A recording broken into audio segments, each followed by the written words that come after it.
Okay, great. Thank you. I'd like to call this meeting of the Arizona Independent Redistricting Commission to order. Today is Tuesday, May 31st, and the time is 9:35 in the morning. Let's go ahead and start with roll call. Vice Chairman Freeman. Here. Vice Chair Herrera. Here. Commissioner McNulty. Here. Commissioner Sturts. Thankfully here. We have a quorum. I'd like to acknowledge our legal counsel. We have Joe Canfield and Mary O'Grady here today. And I'm not sure if we have anyone from SPO today, but we can talk about that when we get to that agenda item. I understand from our executive director that there's some people in the audience who would like to do public comment. And we don't have that on the agenda, but if that's okay with legal counsel, I'd like to go ahead and entertain a public comment session now. Yes, there's no problem proceeding as long as you know that you cannot discuss the comments received or take any action as a board, as a commission. Okay, thank you. So I don't know how many requests to speak that we have. Madam Chair, I have two requests. The first, and please correct me if I mispronounce, is from Jerry Ottoboni. And if you could step up to the microphone and tell us, state your name and tell us who you represent. My name is Jerry. Can you hear me okay? Pardon me? Yes. My name is Jerry Ottoboni. Can you hear me okay? Can you hear her down in Tucson? I think so. Do I need to raise it? Maybe just project a little. Project. Okay. I represent the NETOT, but what I'm doing right now is I'm representing Marilyn Zarrell, who is representing PCRWC. She attended the last meeting, and there was some very significant comments left out of the minutes of that meeting, Friday the 13th of May, 2011. Vice Chair Harada's first pick was Michael Mandel. When Vice Chairman Freeman made an amendment to the motion to then pick Michael Mandel, the choice of the Democrats and Lisa Hauser, the choice of the Republicans, Vice Chairman Herrera, voted against this. This may be the clearest case of bias that I've ever seen. I was shocked when it happened, but more shocked when this important piece of information was deleted from the minutes. It is now clear that the commission was extremely biased from the very beginning. If it was not biased, it would have given the Republicans who they chose as an attorney and the Democrats who they chose as an attorney, as was done by the commission in 2000. This is not fair and it is not balanced. To make it even worse, when the comment by Chairman Mathis that the two firms chosen were not the best qualified, Vice Chair Freeman is an attorney, and she was basically saying that that he did not know which attorney was best qualified. The other piece of information that was left out of the minutes was after Vice Chairman Herrera said again, nobody got what they wanted exactly. But that is what means when you negotiate.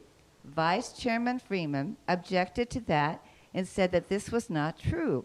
The amendment to the motion was made to give both sides exactly what they wanted, and that was voted down by the independent siding with the Democrats.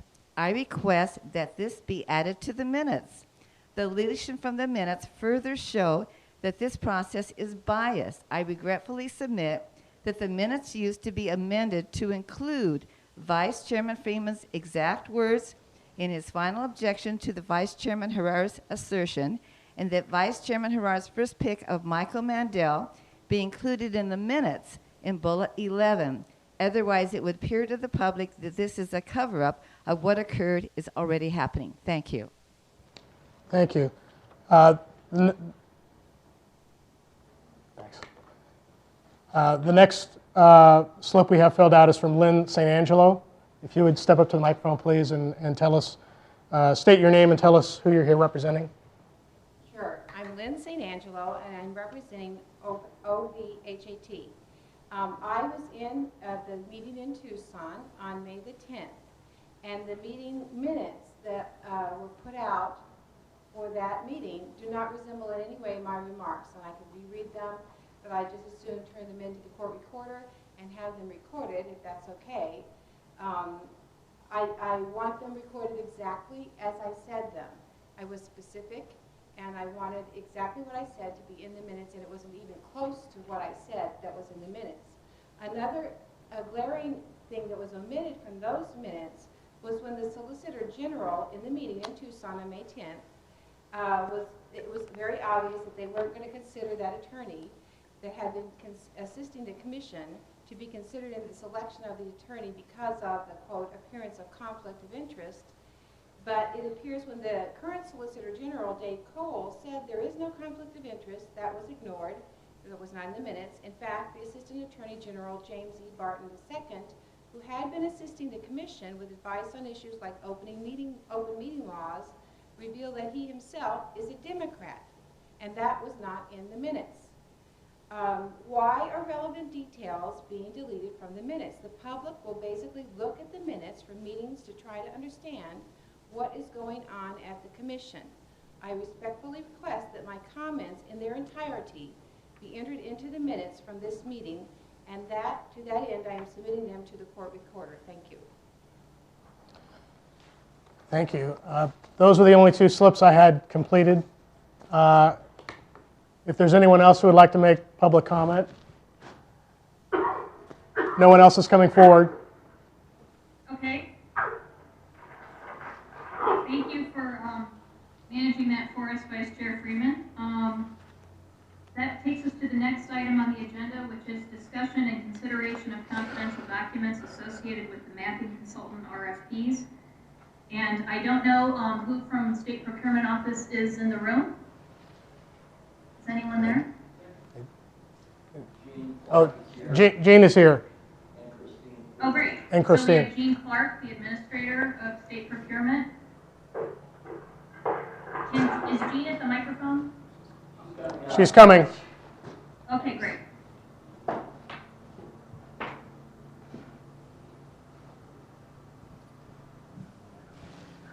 Good morning. Good morning, Jean. Jean, if you could...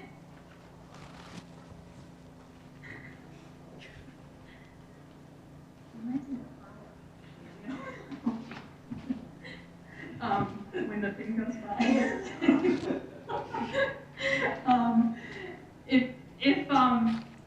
If Jean, you could bring us up to speed on kind of where we are with the RFP process and what kind of our next steps are, that would be very, very helpful to give everyone some context since it's been a while since our last meeting on this topic.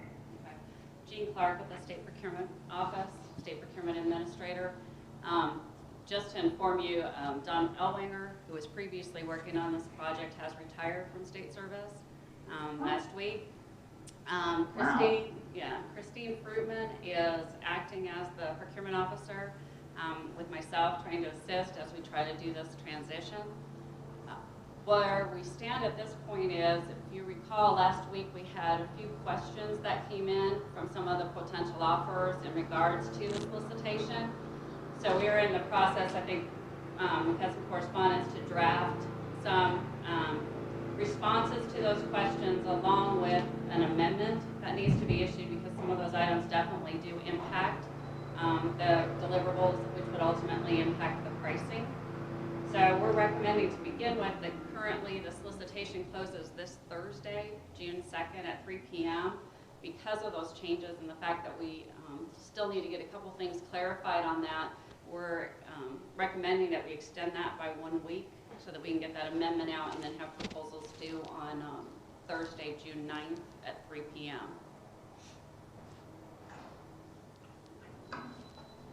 To solidify, I don't have all the questions in front of me, but just to kind of reiterate some of the questions. I think the first question was assembling a redistricting database utilizing certified population data from the 2010 census. It goes on quite long.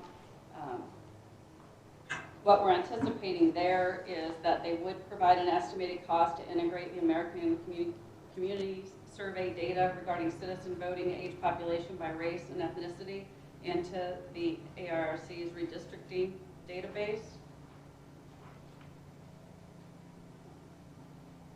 Again, the second question was in regard to voter registration data provided by the Secretary of State will be in a format that can be generated with the census geography in a reasonable time.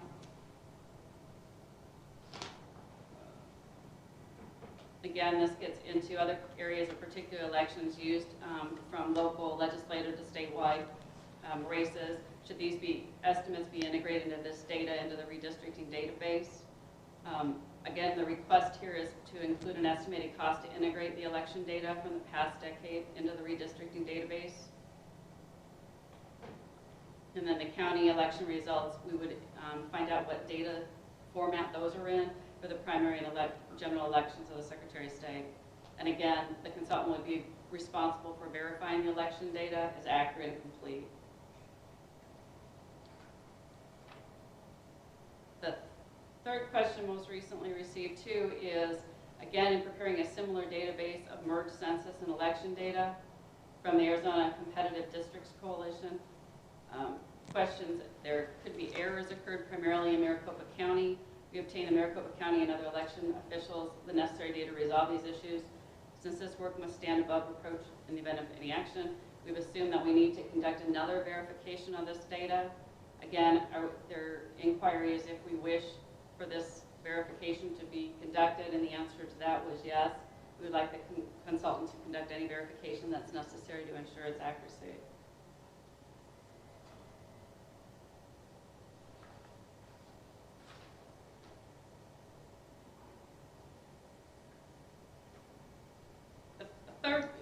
The next question that is key, I think, that we've seen in reviewing is there was a request from a technology firm, considering the fact when we look at the scope of work, when we initially issued this, it was for the integration of consulting services and mapping services and your technology foundation, so any software, any consulting, any PR. When you look at that scope of work, intending that all of those services would be to one provider. So there is a question that we've received as to if a partial response would be acceptable, meaning that the technology, a firm coming forward with just the software capabilities, not the consulting piece or the PR, if that would be acceptable. And that is one area I think that we do need to discuss. Okay. Then, besides discussing that issue, what we also need to further discuss is the evaluation criteria and the evaluation committee. We conduct hundreds of procurements every year for various state agencies and various political bodies. And there's a lot of different things you can do with the evaluation committee and the team. And I know the commissioner's time is obviously very precious and very limited. So sometimes some of the options, not always taken, not always the best approach, is to have a subset, for example, of an evaluation committee of commissioners, but then also someone that has the expertise from an outside entity, someone that maybe possibly, did this, was involved in the past, or maybe has the expertise in the technology field. So I would like to discuss your thoughts in regards to the composition of that evaluation committee to ensure that we've explored all options, not saying that they're the best options, but that we've looked at all the options available, along with then looking at the breakdown of that evaluation criteria to make sure we're on the same page on your weighting as to the importance on that criteria. So in summary, I probably have three things that we'd like to explore. One, I think further exploration on the separation of software technology from the consulting piece of the RFP. Secondly, the evaluation committee composition and options. And then third, to break down a bit further on the evaluation criteria to make sure that we have your desires in the proper weighting. We can take those in any order you'd like. Okay, thank you, Jean, for that recap. That was very helpful. I'm happy to go in the order you just presented them. This issue of the separation on the software technology from the consulting services. I'd open this up for discussion among the commission if you have any thoughts on that. And and what our initial intent was when we kind of created that RFP. Madam Chair, Yeah, Mr. Sturts? it would be typical. I don't think engaging in multiple contracts is going to be practical for managing this. It would be ideal to have a prime contractor, and if the prime contractor is the software, then he should bring on a consulting service. If the prime contractor is a consulting service that is lacking in software, then they should bring on a software consultant. But the concept of having to manage multiple firms seems to me adding another layer of labor that I don't think is necessary. Any other thoughts from other commissioners? Madam Chair, Commissioner McNulty? we had, I think when we did the RFP, we inquired of Mr. Ellinger and were assured that partial bids would be acceptable under the contract. And while I agree with Commissioner Sturts that I don't think we want to be managing a series of contracts necessarily, I think it may be helpful to accept partial bids, which was what we had originally discussed, so that the contractors can find one another. I mean, it may be that we find through this process that the lead contractor can put together a team that's useful for us. So I think that's what we had originally understood from Mr. Ellwinger would be permitted by the bid, and I hope that we can see that right. Any thoughts from other commissioners?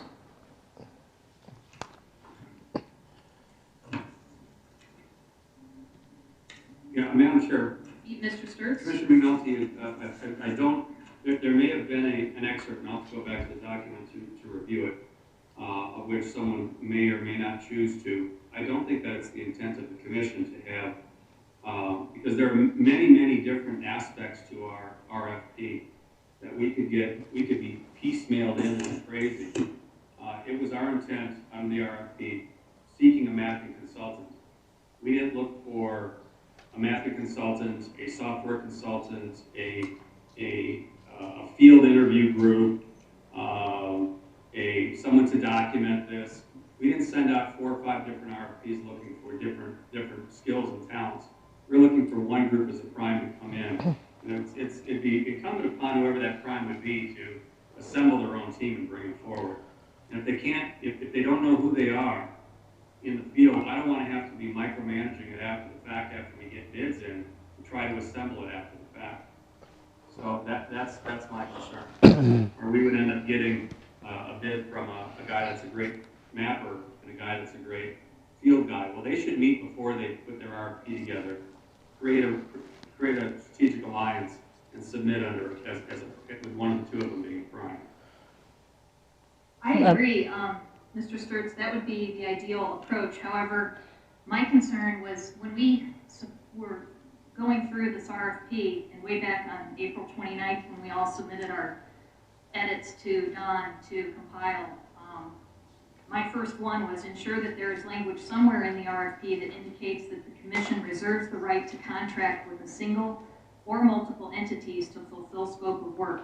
And my only reason for including that input was because this is such a niche area and so few firms can actually provide the whole gamut of services. And granted, they could go out and get those subcontractors lined up ahead of time, which is by far the ideal approach. And I'm hoping that that's what some of them did in responding.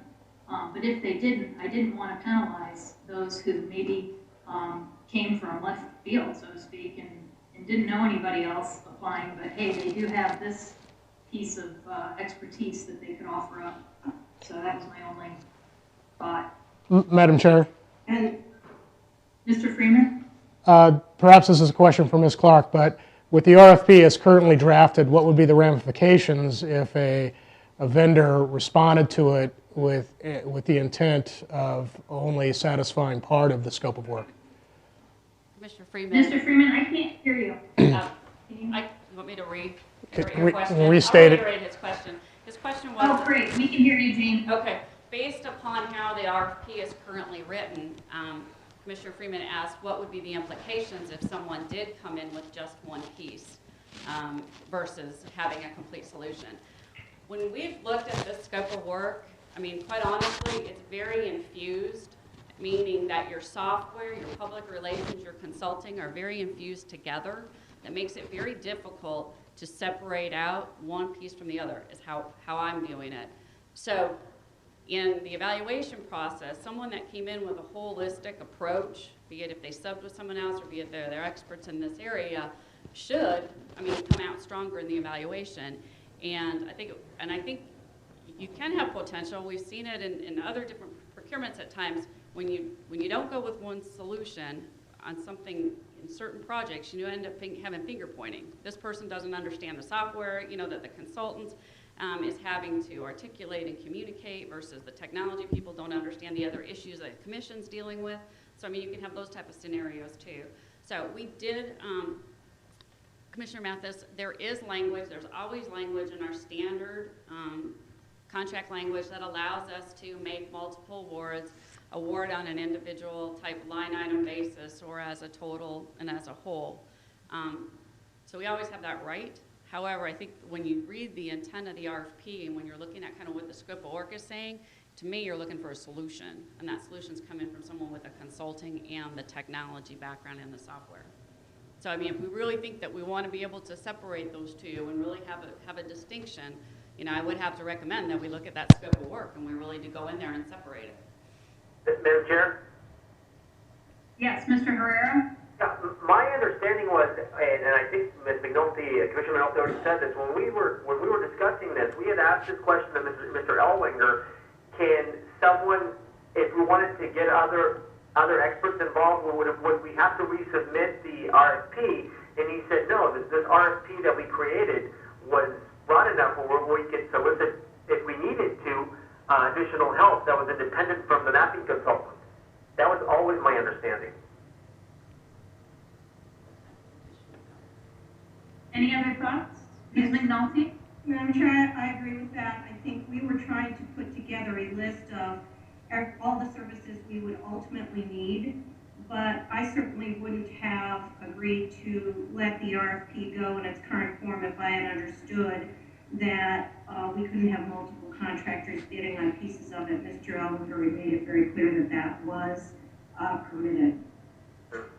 Madam Chair? Mr. Herrera? Now, until we start, once we start getting bids and we finally hire someone, and that company is doing work for us, we don't really know what we'll need until this whole process begins. So it's very possible that we may need to hire other people that particular company we hire doesn't have that expertise in. So I don't think we want to limit ourselves to that. I mean, if we end up hiring one contractor and that contractor has all of the experts we need, that's fine. But I don't think we wanted to limit ourselves. I think we wanted to make it, and that's why we had asked that question to Mr. Ellwanger, in case we needed that, we wanted that possibility of hiring additional people. Yeah, Madam Chair. Mr. Sturts? I think everybody's memories are a little skewed here, and the reason why we want to have the opportunity to have other folks and other information coming in. We know that as the process goes on, that we may or may not need to add services on as we see fit from outside sources where the prime contractor is not going to be or is not meeting a particular obligation or approach that we were hoping for. The concept of us hiring multiple primes or doing a mapping consultant, I think, is insane. And the concept of going out for a single RFP for a single mapping consultant, it is incumbent upon this group to put their team together, and they come together with their biggest and best and strongest. And whoever comes back with their best team, I'm looking at Joe Canfield right there, you guys assembled a team, you brought forward a team, and you applied for this proposal based on the team, that your best and brightest that you had available to you. My expectations are whoever the mapping consultant prime is that's going to apply for this is going to look at our RFP, which is incredibly comprehensive and very, very broad, and say, I've got to fill a lot of slots, I've got a lot of buckets to fill here. And they better fill all those buckets if they want this gig. It was never my intent as being one of the primary crafters of this to ever anticipate that we're going to hire a multiple bunch of people that we're going to have to administer and try to marry together, which I think from an administrative standpoint, at a coordination standpoint, is absolutely foolish. Okay, other thoughts from other commissioners? Madam Chair, Ms. McNulty? only that we need to move ahead with this, and we may each have different understandings of why we did this, but I don't think our memories are skewed. And I think we wanted to cast a broad net. We wanted to get as many people who had skills that were relevant to what we're doing to come forward, so that from that we could put together find the best contractor, put together the best team. So I would hope we can just move ahead here so we can get this position filled. Well, Madam Chair, Commissioner Nelson, I don't think that we're talking about changing the process here. I think the RFP is already on the street. Ms. Clark has asked us for a delay because of some questions that need to be answered. And the questions that are being answered right now is that whether or not we would accept a separate software bid versus a separate consultation bid. And I want, as acting as prime. So we're going to be getting a bid from a software contractor, and we're going to be getting a bid from a consulting service. And neither of those two are going to meet the prime directives of the RFP. So in my opinion, they'd be summarily written off of the list because they don't meet the general criteria. Well, we won't know until we see what people submit. I think we should let people submit, and then we can make a decision about what works best. So your suggestion is that any one of these items that are on this list, anybody can submit based on any one of the items on the list, based on whatever criteria that they feel if that's pertinent to them. So if somebody's a really good interviewer in the field, they should be going ahead and submit proposals for being a good field interviewer.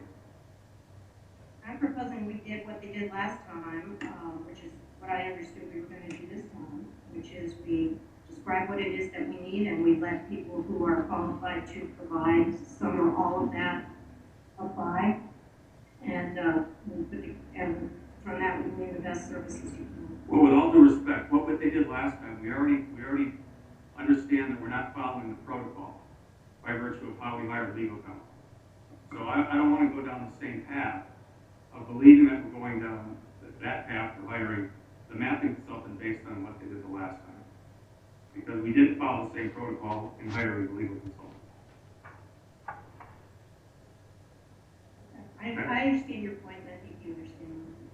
Okay, so my opinion is that we don't want to, I'm not speaking for the commission, I'm saying I don't want to not consider any responses that come in that may not be able to meet the whole scope of work. That is truly what my intent was when I supplied my input to Don Ellwanger, and was under the impression that this section 4.4, as he referred to it as in this particular document, covered that concern of mine. So, and to me, I just think, ideally, what Mr. Sturt said is for sure the way to go. I would love it if somebody comes to us with a full package and has the subcontractors all lined up to provide the full scope of work, but I guess I don't want to disqualify somebody who doesn't have all those capabilities up front from the get-go and is only responding to a piece of it.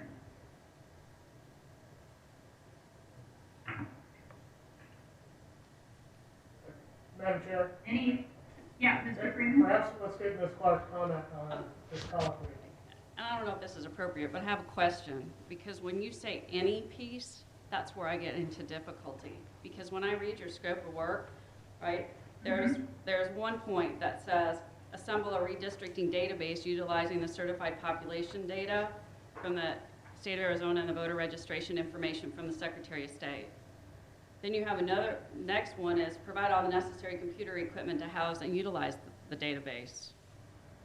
Another piece is use the GIS software and the redistricting database to display mapping configurations of the census units. assist the IRC in certifying to the Secretary of State the establishment of the congressional legislative districts, provide training to the IRC. So when you ask me, can I have someone supply, for pieces, which piece? Because the pieces that I just read to you, in my mind, are can be considered each individual when you say you want to be able to allow anyone to submit for, any piece. I'm not trying to be argumentative by any means. I just want to make sure that we're going down the path that we can, fairly evaluate these offers, and that offers aren't putting time and effort in to something that isn't, feasible. So, I mean, if you truly believe... I agree. I mean, if you truly believe... If you believe that there's two components, I mean, the way that I, just in reading this, from my understanding, it looks like there's components of the software and managing the software and that type of information along with your consulting and PR piece. If you believe those are the two, key areas, then I suggest that we take a look at the scope of work and how we can address that to make sure that we're going down that path if that's the path that you desire.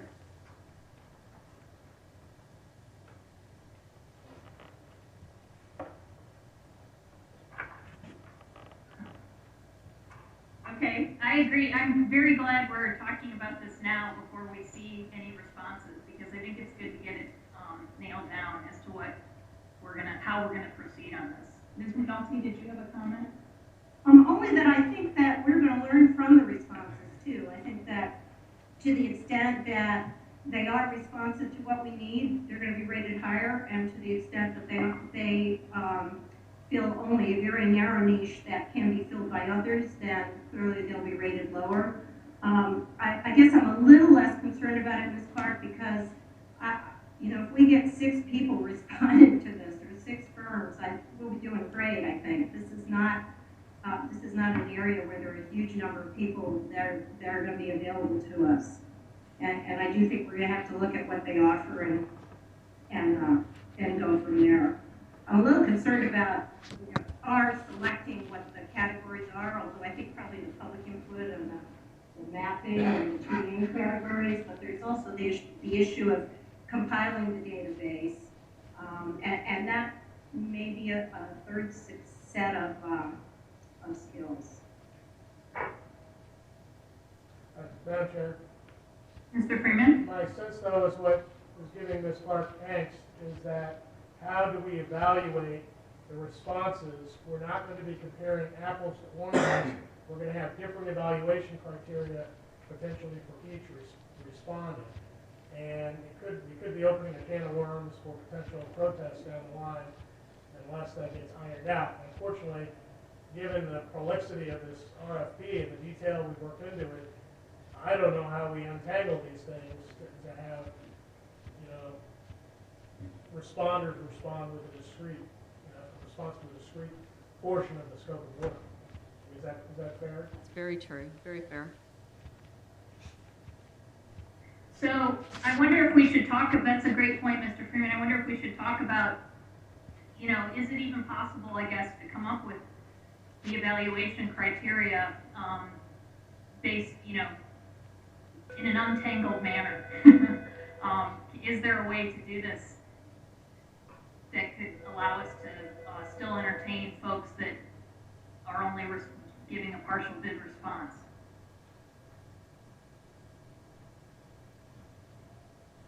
And I'm not sure, Ms. Clark, if you were planning on us talking about evaluation criteria in today's meeting, or not?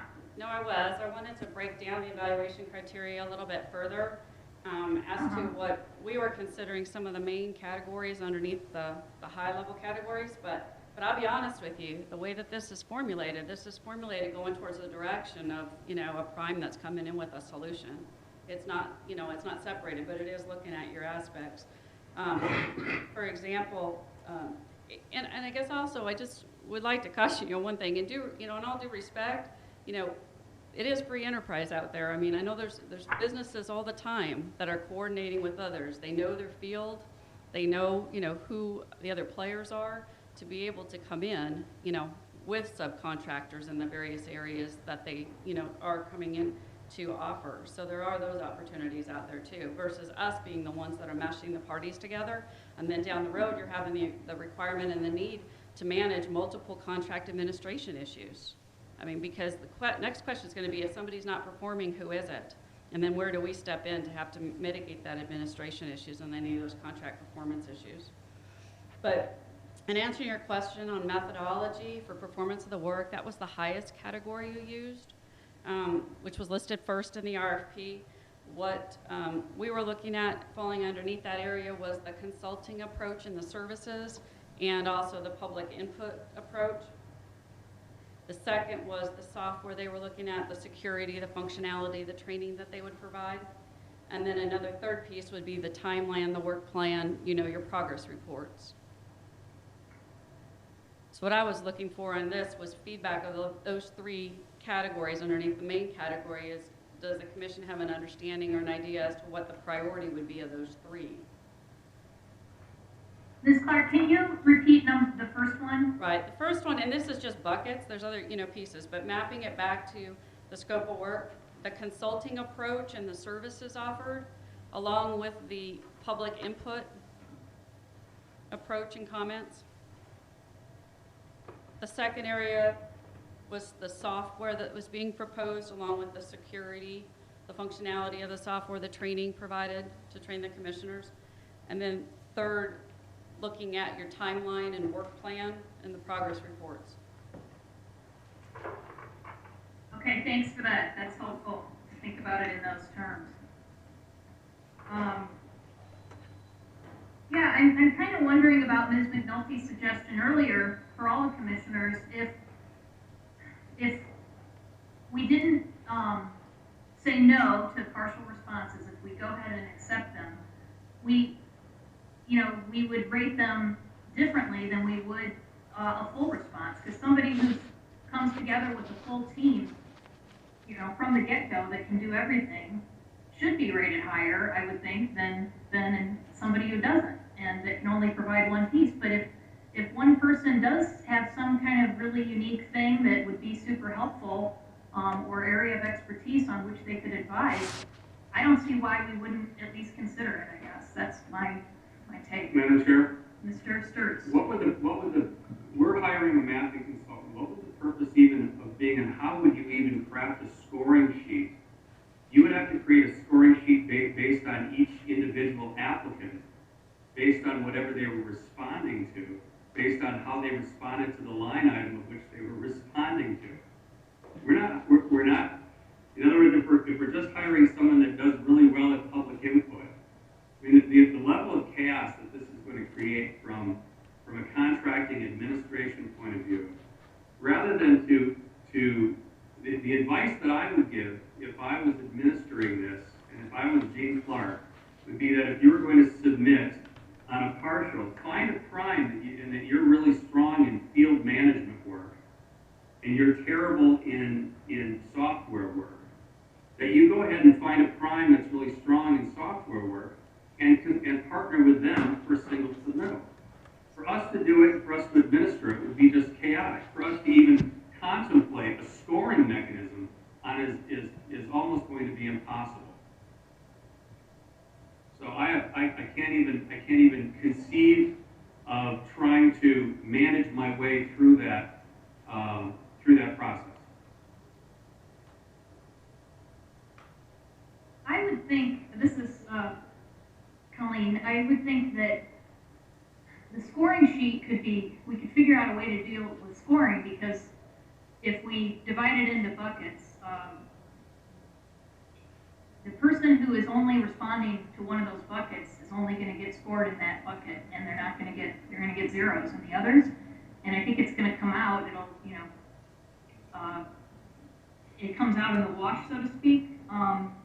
So again, yeah, I see what you're saying. What you're going to have is that you're going to have zeros. You're going to have the lowest scoring people for somebody that might be really competent in one particular aspect that you might want to have in. But it's not up to us to decide. It'd be incumbent for them to partner together with strong firms and say, listen, I bring in great field expertise and ABC mapping service. You've got great mapping expertise.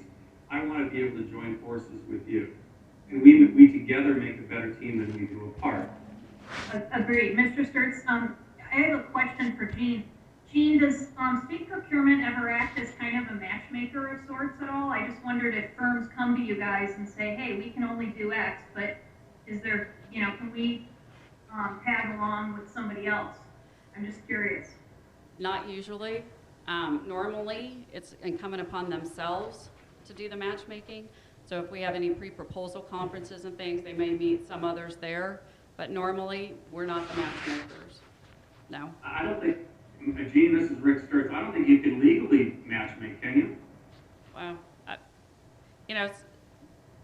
don't know that I want to say I can't legally do it, because there are times where we do contract for certain services, and then we might contract for something else, independent, hardware or something like that, based upon how that project's going to be managed or based upon the needs. So it does happen, but it's not necessarily that's our driving, factor or focus.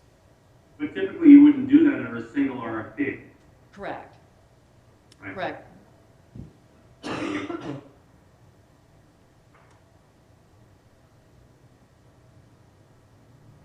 So,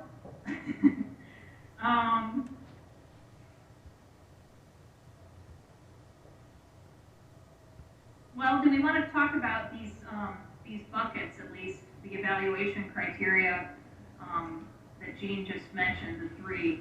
Do those make sense to everybody, or would you think that they need to be separated further? I thought it sounded good. Go ahead, Madam Chair, Mr. Freeman. I just have a question, perhaps this is a question to council. We're getting into evaluation criteria and talking about the scope of work, and I don't know if we're getting into areas that need to be properly discussed in executive session. It's a good question. Mr. Canfield? I think on the majority vote of the commission, you go into executive session to discuss these issues. I guess my question is more, do we have to, because we're discussing confidential matters, and we could, by virtue of talking in public session, give one vendor an advantage over others. That's my only concern, and I don't know what the answer is to that question. I think you're absolutely right, Madam Chair. This is Commissioner Sturts. I think Commissioner Freeman is absolutely correct. Discussing scoring criteria in a public session would give. I'm not sure whether or not it would give fair or unfair advantage, because it's whoever reads the minutes. Okay. So if all the applicants are reading the minutes, they're not going to be, there is no fair or unfair advantage given. It would be only if fair or unfair advantage would be given with that matter. I don't want us to leave the idea by skipping into executive session for any reason that the concept of accepting multiple proposals and then trying to remanage those in executive sessions into separate scoring buckets is acceptable. So in my opinion, if we're going to knock this out, I don't want to get into a place where we start talking in public session about separating consultants in a single RFP, which I think is completely wrong and flawed thinking, and then go into executive session and somehow get ourselves into a place where we're boxed into some sort of a bucket approach where we're going to be scoring these things in such a way as to create an ability to hire separately out of a separate RFP, out of a single RFP. And Madam Chair, Mr. Freeman? I don't want my comment to be construed that I want to limit the public discussion at all. I just, let's discuss everything we can in public session, but I'm just hoping someone will pipe up if we start to cross into an area that is more appropriately handled in executive session.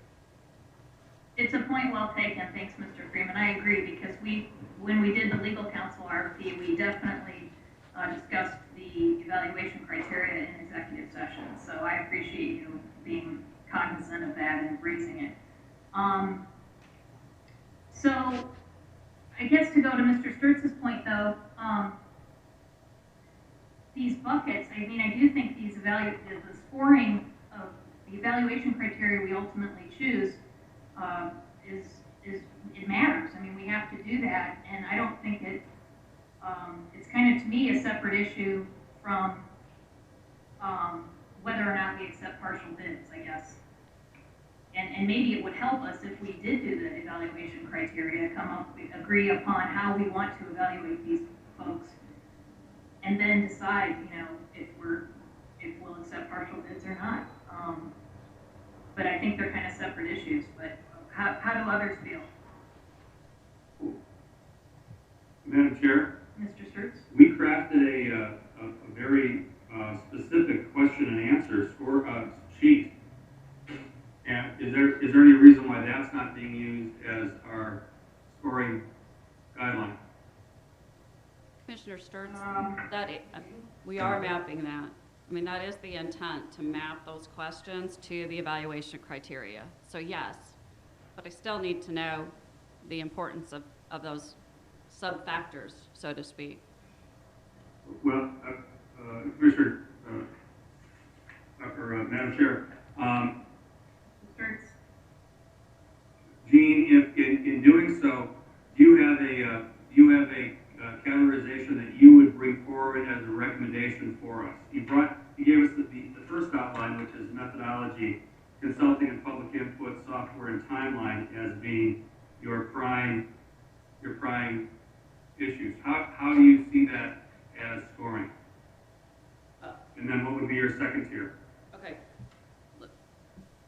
Let me reiterate, since you don't have my document in front of you, so to make sure we're on the same page, that we have 4 evaluation criteria that were stipulated in the RFP. The first evaluation criteria is the method for performance of the work. That's ranked, not first. The second one is the capacity of the offerer. Third then is cost, and fourth is conformance to the terms and conditions and instructions. So that is what has been published, and they are listed in their relative order of importance. Okay. I can provide you, and I guess the question is if you want to get me to go into this detail in a public meeting, the point structure that we've identified for those 4 categories that we would propose. But then underneath, in particular, the first 2 categories, I think there's some sub-factors that I believe, when we're looking at the scope of work, fall underneath those top 2 categories. The one that I mentioned was the consulting approach and the services under category 1 in the public input piece. Next would be your software, security, functionality, and training. Third, the timeline and work plan and progress reports. And then when you're talking about the capacity of offerer, usually experience and the key personnel. I saw issues in there on political type affiliations or conflict of interest and those type of things. And then also there was some financial components as to any lawsuits, contract cancellation, bankruptcy.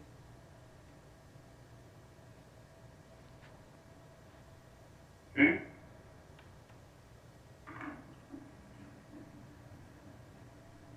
I have a question, Jean, and how do subjective criteria, so to speak, get factored into an evaluation with SPO, or is it not possible to do that? I'm just curious, things like trust or likability or whatever, intangibles, so to speak. I'm curious, are we able to rank responders on those criteria?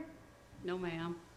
I mean, it's your response to the proposal, the team that came forward, the offering as to, how that corresponds to your pricing, your timeline, all the things that you stated in your scope of work.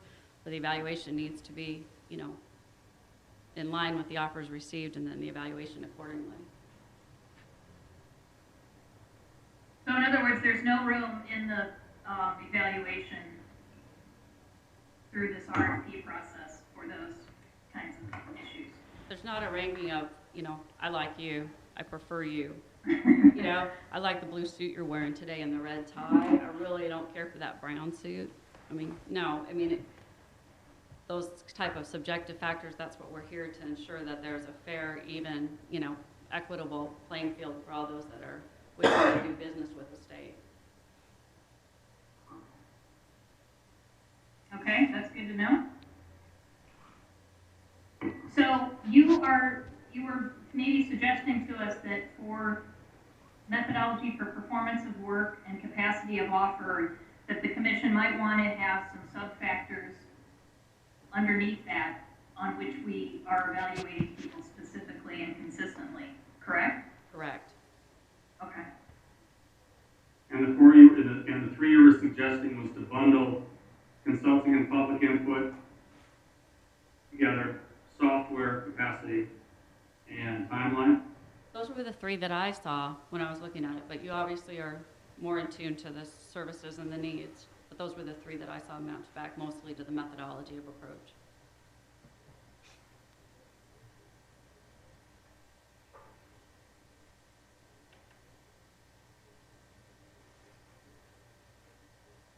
When do you need our final input back to you? We need to finalize this before we open the proposals. So it does not have to be today, because as I said, we still intend to issue an amendment and then push that opening back to June 9th. And the amendment would include, other than the date, The answers to several of those questions that I went through in the beginning is what the amendment's going to address, which are cost factors. And then obviously the most controversial question is if we respond saying, you know, yes, they can offer a partial solution, for example, just the software versus any consulting services.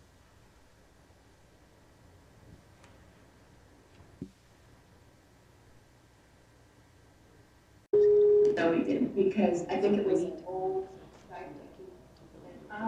Yeah, it's actually see us. There you go. Now we can. We need to. Yay.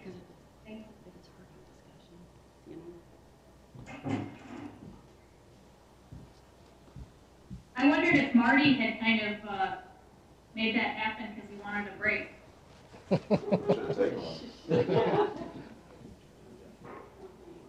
Just kidding, Marty.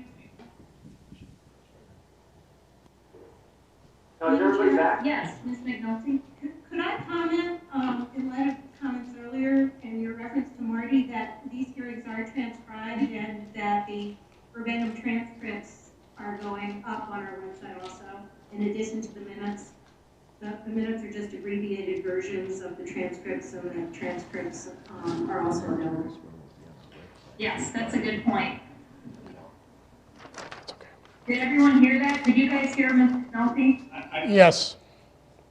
I think, Madam Chair, Mr. Sturts? Commissioner McNulty, I think that the question that's come up was that minutes are always an interpretation of the record, and it's how minutes are crafted that give a viewing, and sorting through and sifting through the verbatim gives you an actual picture of it, but minutes give you a synopsis, and the synopsis should be as accurate as possible to what the reflection of and the content of and the salient points of those meetings intended to be.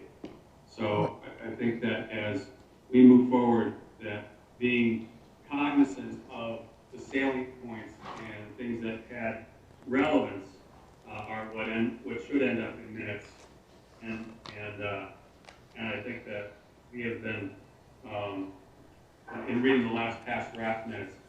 It was crystal clear to me that there's some salient discussions that were omitted. And when we get to that at our next meeting, because we do not have that on this agenda, we'll make those corrections. Yes, and I just wanted Minutes have not yet been approved. yeah, and just a reminder, we're not supposed to discuss the matters that they can be discussed at future meetings when they're properly noticed. Okay, so, gosh, where were we?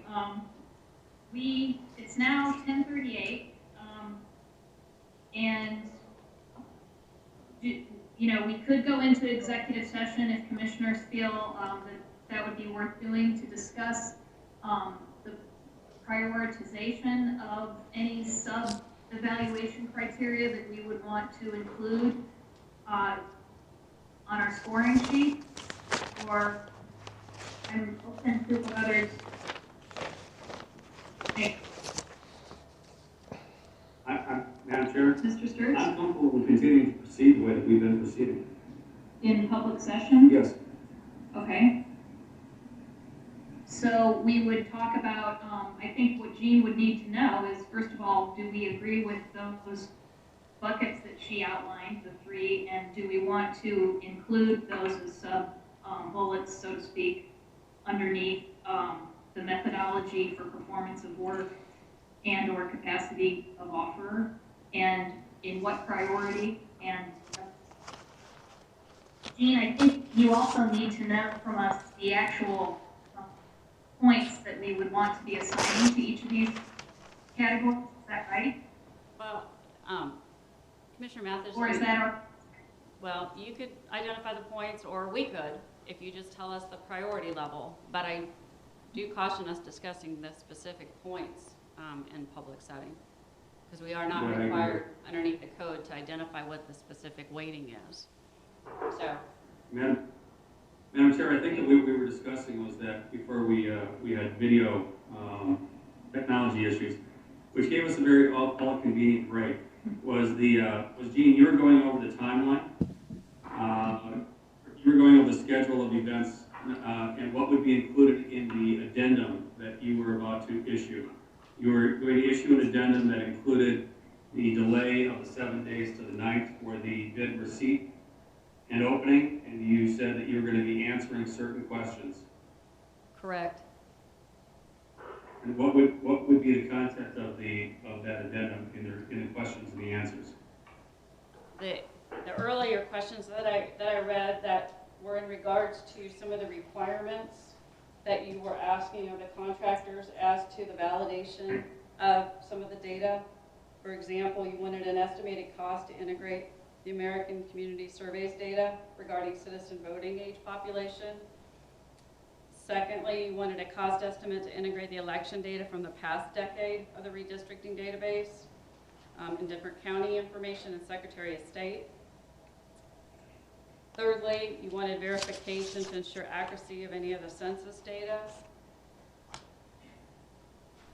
And I believe lastly, but I do not know exactly still how I'm responding, was the consideration of a partial response.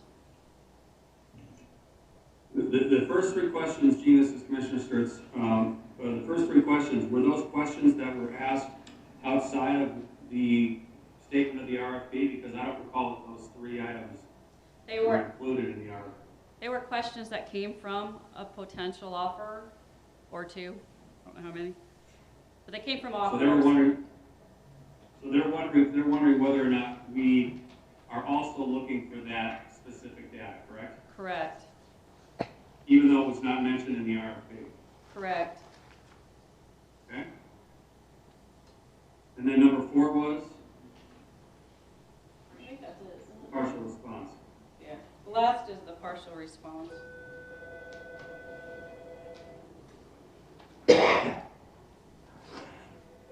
Ms. Clark, have you sent us those questions in your proposed responses?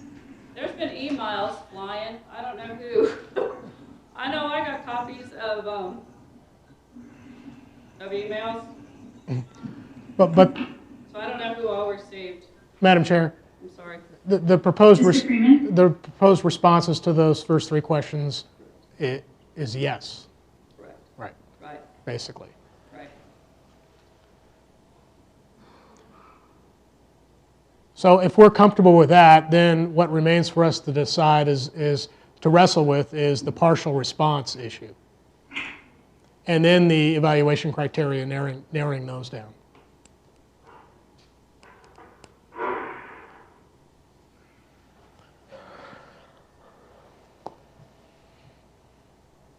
So this takes us back to the evaluation criteria question, I guess. Do we want to, are we ready to, I guess, go into an executive session to discuss some of the finer details of those criteria and scoring? Madam Chair? Mr. Sturts? I'm still unclear about what the Commission's view of a single responder to the RFP. Well, Mr. Sturts, I would say that I'm hopeful that maybe through discussions of our evaluation criteria that maybe it will somehow help us determine what we should, how we want to proceed on that matter. But if we want to decide on that now and discuss it before talking about the evaluation criteria, we can do that, but I was just kind of looking at that evaluation criteria discussion as a possible path forward to help us determine, is it feasible to entertain partial responses to this RFP? Madam Chair? Mr. Sturts? In my opinion, the answer is no. Unless we leave the option open and then create some sort of a convoluted evaluation criteria in executive session. And that's what I'm not in favor of. I'd rather discuss and say, yes, the general criteria is outlined by Gene. It meets the intent of what, I'm not talking about going into specific numbers and specific scoring numbers in public session, because that would give unfair advantage. But it's crystal clear that the public and the bidders are already aware that method, capacity, cost, and conformance are the 1 through 4 grading criteria that we're going to be using. It's now clear, but because this is in public session, that we are discussing the methodology being consulting public input software and timeline as being 4 critical components of our methodology.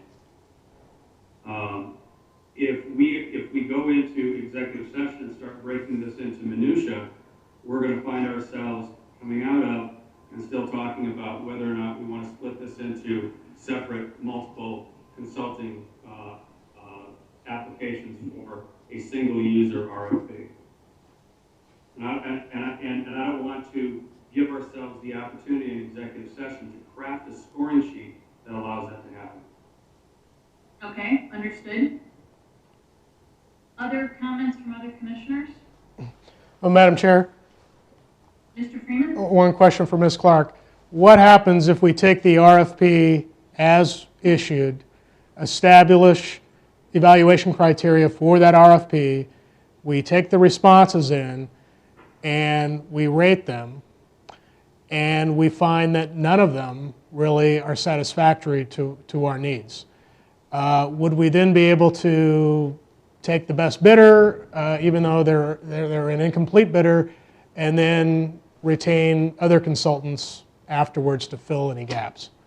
Commissioner Freeman, we'll evaluate all the offers that come in, based upon our criteria, and then from there, if, for example, no one really meets our need, the question is who, and I go back to who is in the susceptible range, who is the closest to meeting our needs. We can negotiate with them to see if there's, items that can be modified to see if we can contract for them. But I mean, if no one comes in that has all your needs, or, you identify that you need something else and you can only make it partial, then you can go and, we're not going to tell you can't go seek services if you need something to augment. But they're each going to get a score. Mm-hmm. And I could see someone saying, well, I got the highest score, even though it's a low score. Mm-hmm. They got the highest score, we have to accept them, while the commission may feel that they wouldn't be appropriate. From an evaluation team perspective, and not speaking in regards to the code, you would evaluate the proposals, and if none truly are susceptible for award meeting the needs, we have the authority to not award underneath that contract. That's part of our standard language. But then the question is what are you going to do next? How are you going to have to change your scope of work? What are your services going to change? What's your direction going to change? You're going to have to recompete. Thank you. Right. Right. Madam Chair, Ms. McNulty? I'd like to ask for comments from legal counsel on 2 points. When we drafted this RFP, we did not expressly say that a contractor needed to provide all the services. A couple of us at least asked Mr. Elwinger, and he clearly advised us that this proposal permitted subcontractors to bid on portions rather than all of the work. So I feel that to do otherwise would be changing gears midstream, and I'd like to comment on that. And my own perspective on this, as I've stated several times in the process has been that we are relying on SPO to assist us so that we don't need to recreate the process in its entirety. But at the same time, we have not relinquished the discretion of the commission to hire in order to obtain the best services we can get in whatever manner that might prove to be. And I'm a little confused about that at this point, and how we can, on the one hand, do what we need to do, and on the other hand, follow the process. And I'd like your help with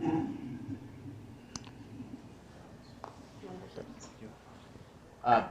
Madam Chair, Mr. Canfield. Commissioner McNulty, Mary and I had looked at the questions that had come in from potential bidders earlier, including the partial bid response, and I think our consensus was that it would not be illegal for someone to submit a partial bid, but that it would be incumbent upon the commission itself to decide whether or not they wish to engage those services, depending on how you fashion the scoring and the evaluations. On your second point, Ms. McNulty, I think we also are in agreement about prior advice that you've been given, although we probably should talk about that in addition, if necessary, about the scope under which the commission falls with respect to the procurement code. Although we do believe that the commission should stay true to the code as much as possible, because it will protect the commission in the event of a future, if there ever is a future challenge. So, Mary, you want to add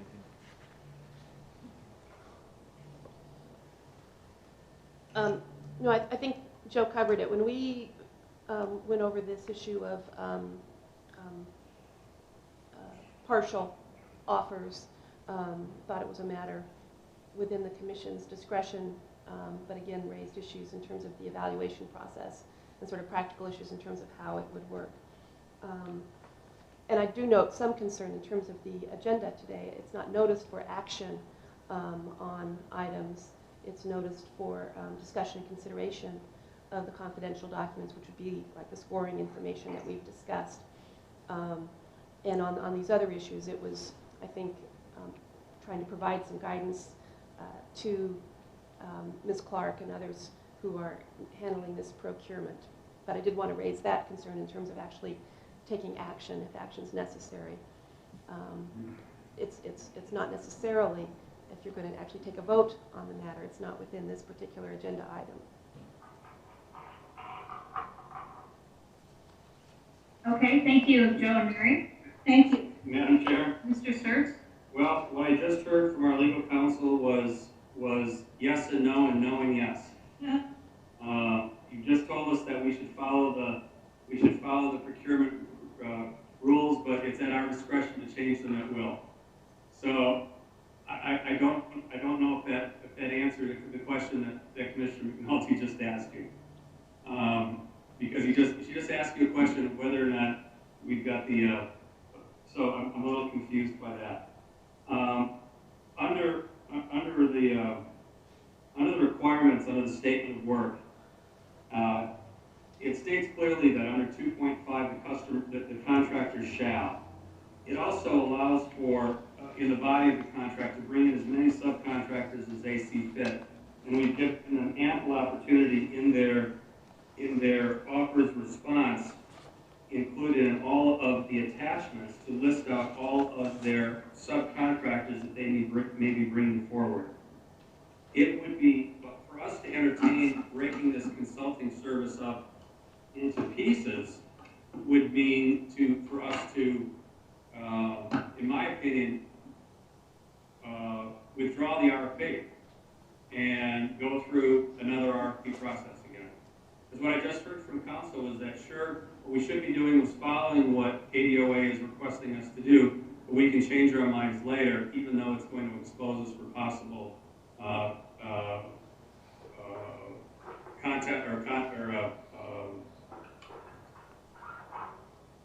award what's the word?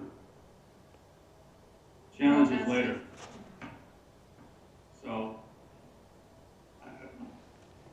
in my opinion, we stay the course, we answer the questions that we've got, we keep our methodology organization the way that we have. We're looking for a single service, and I think that it's the will of the commission that as time to time goes on, that if we find that we are not being adequately serviced, we will either ask the consultant that we procure to add on services that we feel there may be a weakness on, or that they are smart enough to know that they should add on people or companies or consultants that meet the strengths that we have requested. We went into great lengths to break this into detail for a reason, to give the potential applicants enough knowledge of what we're looking for. So there shouldn't be a lot of question about what we're looking for. It's all written in the RFP.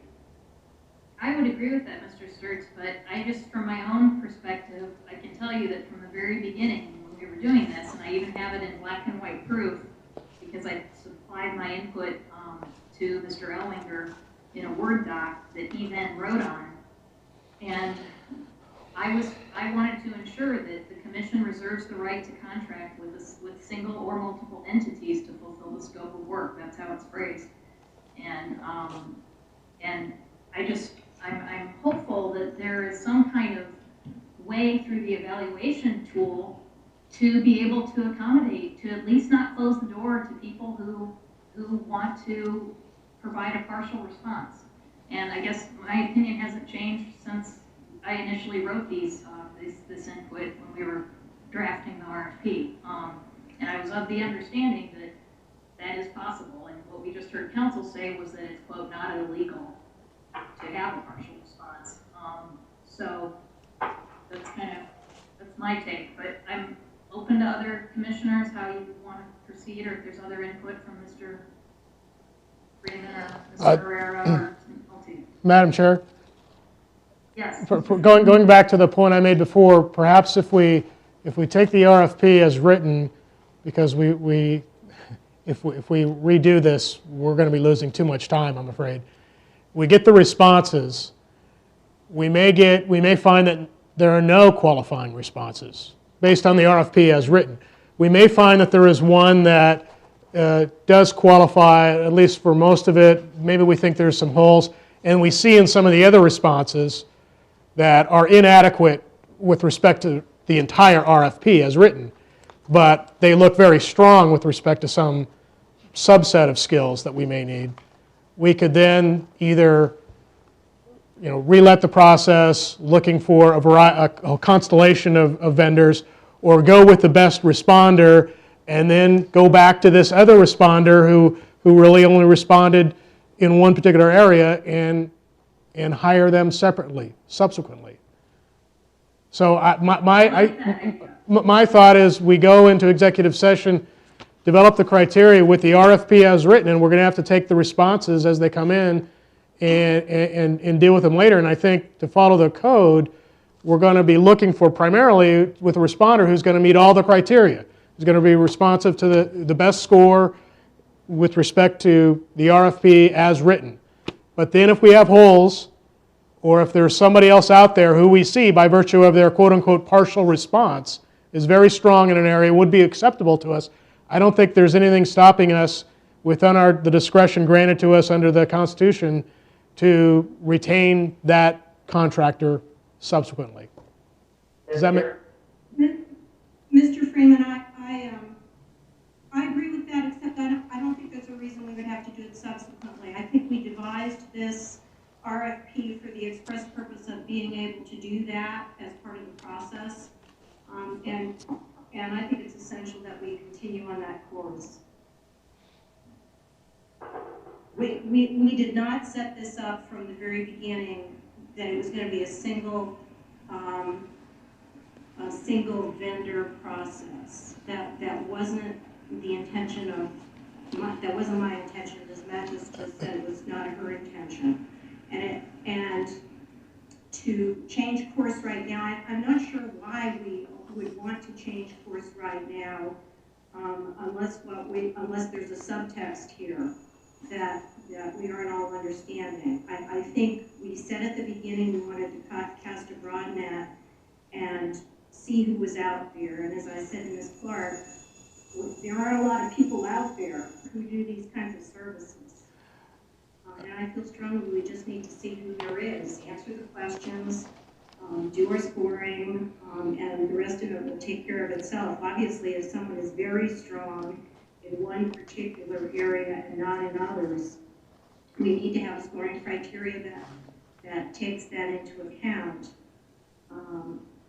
If someone has all of the ability to do everything but isn't strong in all of those areas, then I think we need to make sure we take that into account also. Madam Chair? Mr. Sturts? We are going back, with all due respect, Commissioner McNulty, and again, Madam Chair, what Commissioner Freeman said is exactly the standard that we've got the opportunity to go forward with. If we are going to accept multiple and partials, and we are going to have to create multiple and partial scoring sheets for each individual line item based on whatever the criteria is that they choose to respond to. I think that it is incumbent upon us to stay forward, to move forward with the RFP as it's currently crafted, get the responses back. If people want to respond to individual line items, it is their choice to do so. Okay? But we cannot create multiple scoring sheets that are going to be for individuals that want to respond to individual line items. They will score zeros, and they may score extremely high in one line item. Okay? That will preclude them from even being discussed. I think that the approach that Commissioner Freeman just stated is prudent, practical, organizational, has strong methodology, has strong basis in the contract and the RFP that's already out there. I think that, and it does not interfere with what your perception is and your perspective going forward, that we want to get the best and the brightest, but it is our intent, or else we would have written multiple RFPs. Madam Chair? Mr. Freeman? We hear you, Jose. You can go next. I don't disagree with anything that Commissioner McNulty said. We had lots of extensive discussions about this RFP. Most of those discussions were in executive session, so I don't want to comment about all the things that were said about it. But I think the problem that we're being confronted with from procurement today is we kind of have to deal with what's written and what's out there.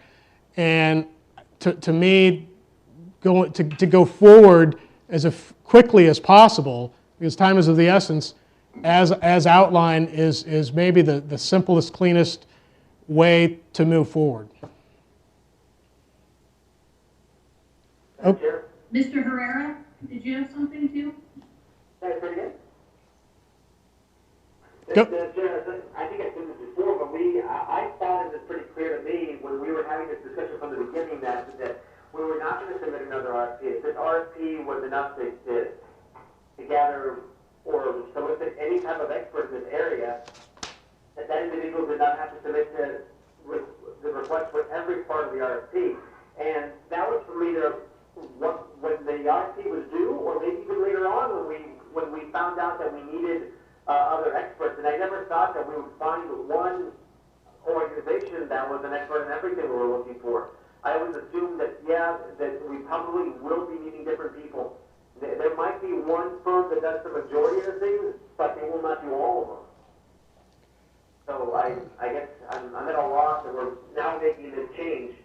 Because obviously when people read the RFP, they will be submitting for things that they're experts on, because that's how the RFP was written. Madam Chair, Mr. Freeman? Well, I generally don't disagree with that comment by Commissioner Herrera, but different things were said about this RFP in executive session. And that's all I'll say on that, because I want to be careful. We're talking about things we talked about in executive session. I understand. I think what we don't want to do is limit ourselves. And I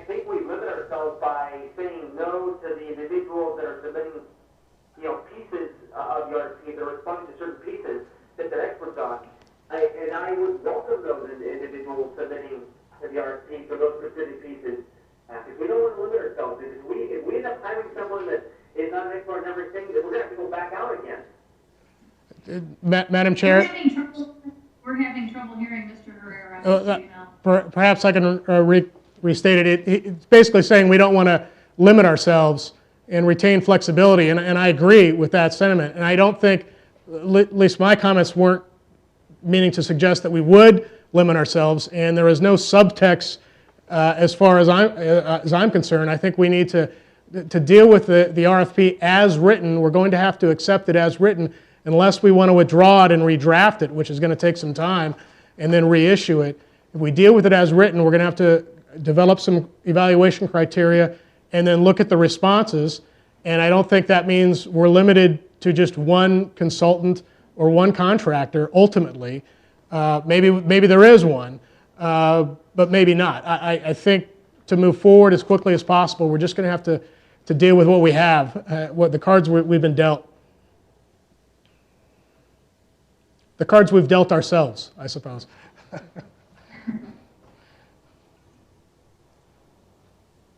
Okay, I agree. I don't want to redraft this RFP. I'm sure SPO doesn't either. And I think we have, our purpose in creating such a detailed RFP was to kind of lay out for everybody, hey, we have a bunch of needs here. This is a huge mission, and we need help. And so I do think that, trying to carve up the RFP or anything like that is not necessary, but I do still believe that the initial intent was to allow people to apply to in their areas of expertise if they didn't have, if they couldn't provide everything. So I'm hopeful that we could do as Mr. Freeman suggested and come up with a way to evaluate somebody who maybe is only wanting to supply the outreach component of this, or whatever subcategories we decide on. I still think there's a way to do this just through the evaluation tool.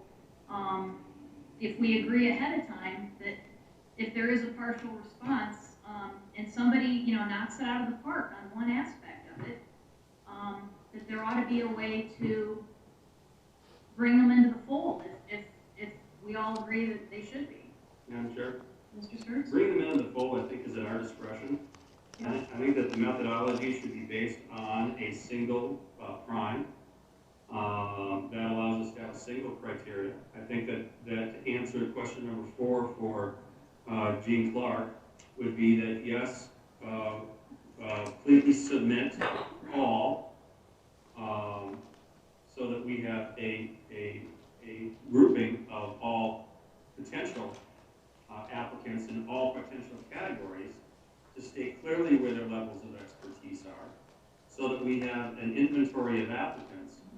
And if we find that we have a numbers 1 and 2, as we grade them, that fit the majority, but we find some weaknesses that we may, through the ADOA process, may ask those 2 firms to potentially work together. But if we want to say that we are going to grade and create different scoring sheets for individuality, I think would be impossible. I agree. And I think that meets everybody's goal. Mm-hmm. Do others have a thought on that? Thoughts on that? Madam Chair, Mr. Freeman? I would move that the commission go into executive session for the purpose of developing or discussing with ADOA the evaluation criteria for the mapping consultant RFP. Is there a second? And Chair, before we, keeping in mind that I do have a meeting that I need to go to, that's coming up shortly. I couldn't hear that last part. Madam Chair, I do have a meeting that's coming up at 11:30 that I have to prepare for. So, Okay.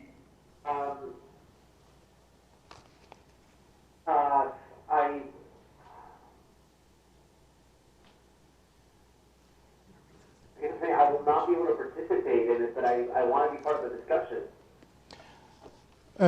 Commissioner O'Hara, when is your meeting over? It is over by 12:30. It's an hour meeting. Well, then, should we recess for lunch, perhaps, so Commissioner O'Hara can participate? Unfortunately, I have a 1:30 meeting, but, Madam Chair, yeah? I have this suggestion. Yeah. Is Jean Clark still available? She's here. Okay. Would Jean be able to provide us, based on the concept of a prime response approach to the RFP, provide us using the 4-level of method, capacity, cost, and conformance, and a typical scoring with an evaluation criteria similar? Would you be able to provide us and distribute to us what recommendations you would have based on all of you've heard this morning? Yes, sir. Ms. Clark, I was going to come at it from a different perspective and ask you, given that you've heard from Mr. Guerrero, Ms. Mathis, and I, that we went into this with the very clear understanding that this RFP permitted everyone who had expertise in one of the relevant areas to submit, to propose to us a way to structure the criteria so that we could weight accordingly. I can try it. My first question, though, if someone could answer me, when you talk about people being able to respond for each area or buckets or areas, is what is your definition of that when I read the scope of work to make sure that I'm on the same page that you are? I mean, is it software? Is it consulting? Is it public relations? Or I don't know. So I get concerned when I keep hearing I want people to be able to do pieces, but I don't know what those pieces are.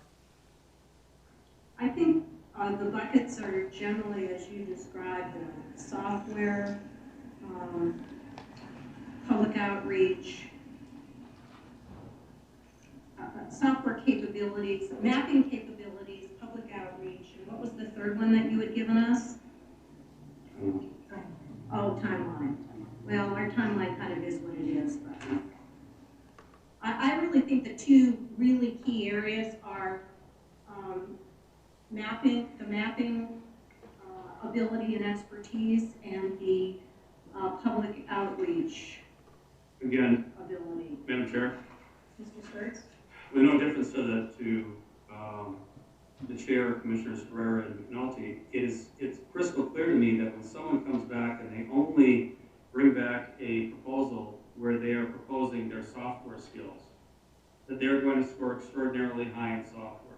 Software being placed in methodology, they're going to score zeros everywhere else, but they're going to score high in software.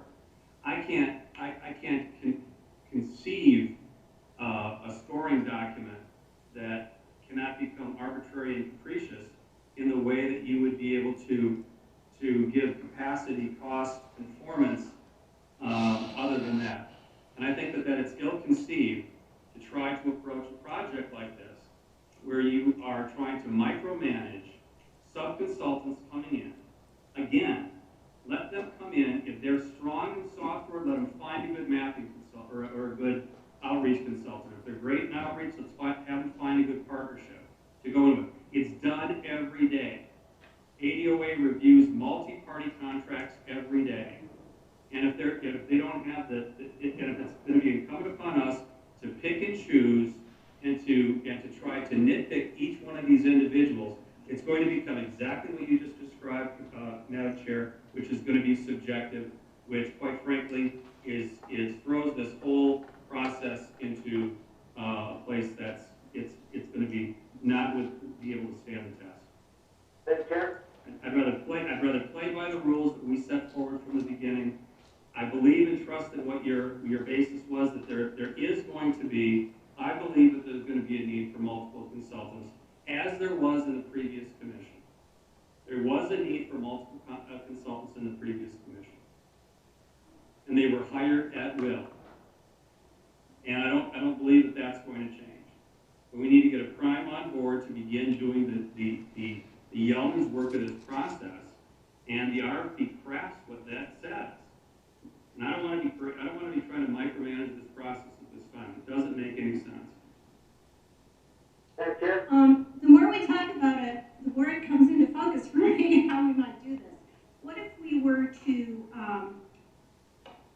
we've got the 4 criteria, and I really, this is kind of a comment and a question for Ms. Clark. We've got methodology for performance of the work, capacity, cost, and terms and conditions. So if just for the sake of discussion, we agree that the 2 big buckets are mapping capability and public outreach capability, then we put those 2 buckets under methodology for performance of the work. So those are the 2 main categories that fall under that. The other 3 things apply to both equally. And then under those, so those would be, and I'm just, thinking out loud here, those would be rated sort of equally because they're equally important and they both come under statement of work. Or methodology for performance of the work. Those are the 2 big categories of work. Point of order here. And then we do Madam Chair, I apologize for interrupting. My concern is now we're talking about the criteria used to rate, and everyone is sort of a little on edge that we're doing it in public session. And perhaps maybe council could comment on whether it's appropriate for us to have this discussion in public session. Anyone? To the extent that we want to protect the confidentiality of our criteria, we should have that more detailed discussion in executive session if you want to ensure the confidentiality there. And there was a motion made to go into executive session on that point. Yeah, and it was seconded by Ms. McNulty. I'm not sure if you guys could hear that. Just one quick point. I'm wondering, is it possible to have as a sub point, I think this can be said in public session, just that what if we give responders who are prime contractors and are, make, I guess, that one of the subcontracts, how do I say that, the sub points on which we evaluate them. That if they actually are providing a response that kind of is the whole package, that's something on which we rate them and we give them points for that we give them credit for that. Madam Chair? Now, Yeah, they have okay. 3 firms applying that are applying for the total package, but that doesn't mean that they'll be the strongest in all the areas. It's a strong possibility that firm A applies wanting to fulfill all needs, and they're weak in a few areas that other single individuals can meet better than they can. And to me, I don't see why we should have to force the one individual to merge into the other one for the sole purpose of meeting your needs, or we can just go forward, hire them to do that one thing. Madam Chair, as someone that has responded to public RFPs many times, it is always incumbent upon the person, the prime, to pull together the best qualified team that they've got available to fill all the buckets. The buckets are all laid out in the RFP. And if someone wants to respond, the only question that Ms. Clark has is, will we accept a proposal that does not fulfill all of the criteria in the RFP? I think that it has been stated ad nauseum that it would be okay to accept those, but I don't want to create a separate scoring sheet because that breaks the entire protocol of what the RFP is laid out for. And unless we're going to go back to 0, which is the only way that I would endorse that, okay? That we're going to break this thing up into its bits and pieces, that we go forward with the RFP as it stands, that we accept anybody that wants to submit on partials based on their own specific. But as a procurement officer, I can only imagine that you would give recommendation to them and say, have you not talked to any primes that you could partner with? Because this is a single source, single user contract that we've got. And it would be incumbent upon you to partner with them. Yet, however, this group is willing to accept those proposals so that they've got them on file so that they can review your criteria and credentials. Madam Chair, I don't think I ever said, or even, that was never my understanding that this was a single user contract. I don't think that ever even came up. I think we all knew that we may not hire someone that does it all. That was always that possibility. And then we would go and hire other individuals to meet those needs that need to be met. And that to me, that was from the beginning, that's what this RFP was doing. Madam Chair, Commissioner Herrera, I don't know where you've been in this because this is a single RFP looking for a mapping consultant that meets a whole batch of criteria. So I don't know where you've been that this is I've going to be. I've been here now. We haven't even gotten any proposals, and for you to assume that we're going to find someone that meets all our needs is I guess I'm not understanding. Unless you know for a fact you know someone that's applying that meets all that criteria. I don't. I have no clue because we haven't reviewed any of them.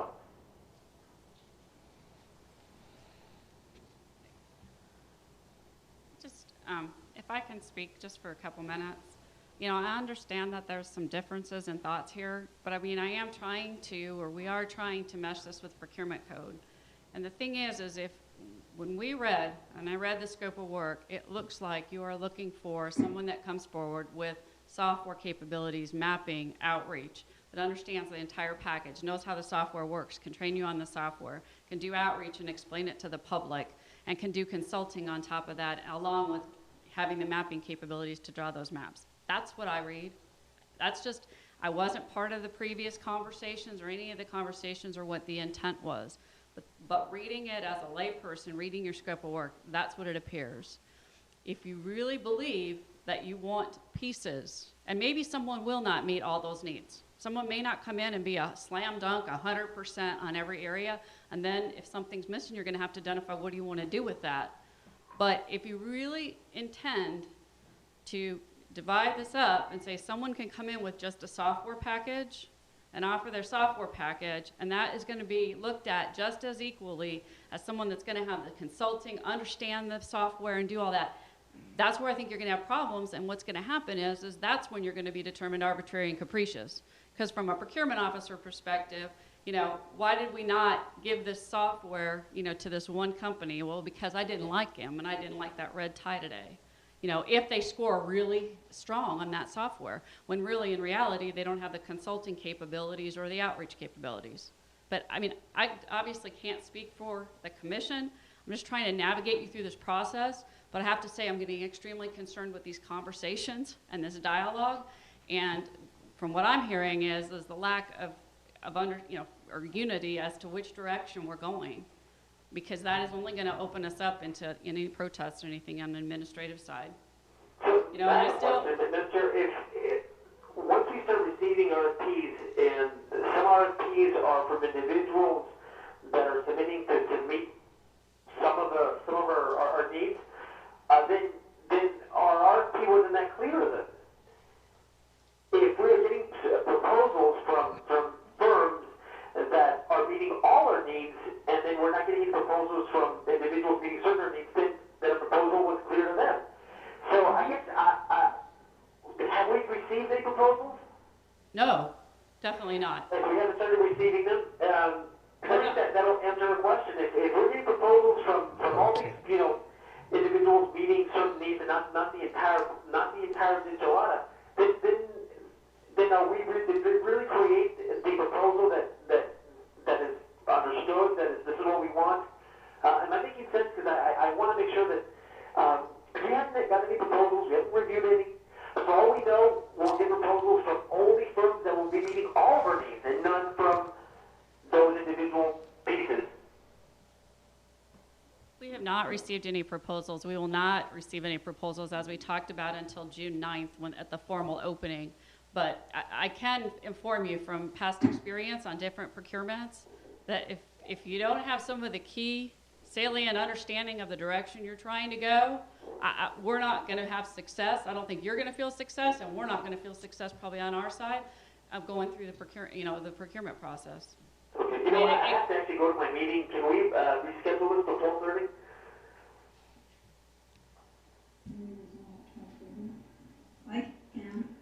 I can for 45 minutes, or we could recess until later this afternoon after my meeting. I don't know what other schedules are. I can do that with permission. I'll probably be in my meeting until 3. Well, I need to leave, but if we can meet any time after 12:30, I would greatly appreciate it. If you can, if Brady can contact me or send me an email letting me know what time we would be meeting today after 12:30. Continue discussions on how we want to proceed, whether we want to go into executive session to discuss more details on this the evaluation criteria, or continue the discussion in public about how we want to proceed on working with SPO on this. Madam Chair, Ms. McNulty? Ms. Clark, do we need to give you direction on the responses to the questions on the amendment to the RFP? And if so, council, can we take action on that now? That's what we need. I mean, we need to be able to respond to these offerers, and we do have some questions that are on the table that we need to get out and respond in an amendment to them. Council, what do we need to do in order to give Ms. Clark the direction she needs on that? I think we have the direction on questions 1 through 3. It's not clear to me what the direction is as to question 4. But again, this agenda wasn't noticed for particular action. It was noticed for a discussion which we've been having. And so we can continue to discuss that item, and maybe we go back to that after the executive session discussion of the evaluation criteria. But if the commission actually wants to take formal action on question 4, that would require a separate meeting with a different meeting notice. Madam Chair, I would move that then we recess, that we schedule a separate meeting in which we can, if necessary, take action in order to give Ms. Clark direction on that, and that in the interim we each look at the scoring criteria, come up with our best proposal on how to go about that, and in our next session give Ms. Clark direction and then go into executive session on the criteria. Madam Chair? Mr. Sturts? I agree with almost all that Ms. McNulty has just said, except that I'd like to have Ms. Clark send out a scoring criteria which she feels is it meets with the outline of the current RFP as it currently stands. Knowing with the that if the question to answer for would be that yes, we would be willing to accept partial submittals, how those submittals would be cataloged.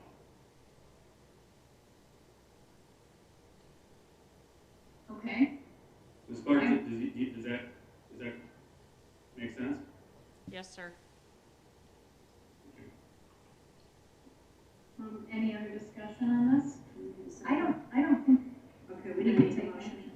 Oh, you're right. Okay. Okay. Well, forget that then. Forget the motion part of what I just said. And just a follow-up comment to Ms. Clark. At least in the minds of some of us, we weren't thinking of having proposals line item by line item, or proposers by line item by line item. We were thinking more along the lines of proposers by bucket, as you described them, because there may be people out there who can do the mapping part, who consult with us, who know how to do the software, who know how to do that part of it. And then there may also be people who do the public outreach part, and they may not be the only two categories, but more in broad brush like that. Just, and following up on Mr. Sturts' proposal, Mr. Sturts' comment about doing the scoring criteria. I don't think what we're looking for is scoring a separate score sheet for all the line items. We're just looking for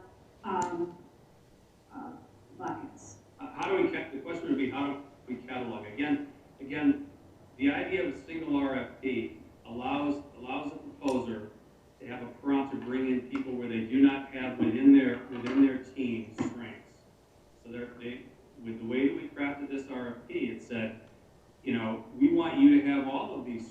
And if you don't have them in your prime, go out to outsource people and tell us where those skills are going to be coming from.